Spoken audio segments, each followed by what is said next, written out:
parce que tous les jours au quotidien, nous les professeurs, on est submergés par tout ce qu'on doit faire. Et finalement, ça nous reconcentre sur quelque chose d'essentiel qui est de transmettre, d'enseigner, oui, mais de transmettre et de faire vivre au quotidien l'empathie, la générosité, la bienveillance.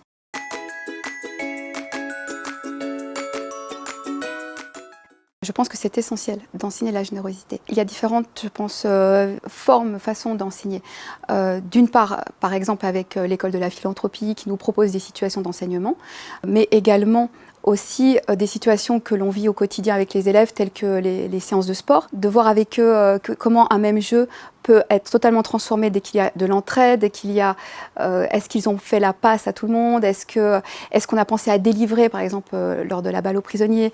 On va voir qu'au fur et à mesure, les élèves, avec des situations au quotidien d'entraide, même au niveau du tutorat dans la classe, vont vivre l'empathie, et oui, c'est une façon de l'enseigner. L'empathie aussi, c'est une façon d'être, je pense, avec nos élèves. On peut sentir comment ils vont, et s'ils ne vont pas bien, on va prendre un petit temps avec eux, et donc c'est une forme de bienveillance, et les élèves, au fur et à mesure, eux-mêmes vont ressentir cette bienveillance et le vivre et le faire également.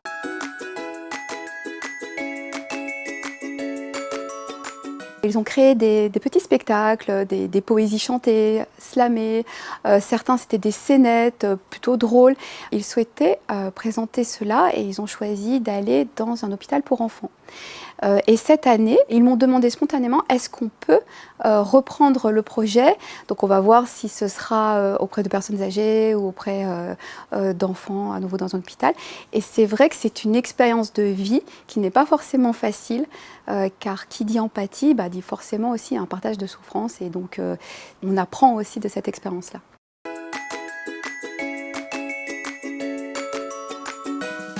L'impact est que cette année, donc presque un an après, ils sont déjà dans une envie, dans un projet solidaire. Par exemple, il y a un élève dans l'école qui ne va vraiment pas très bien du tout.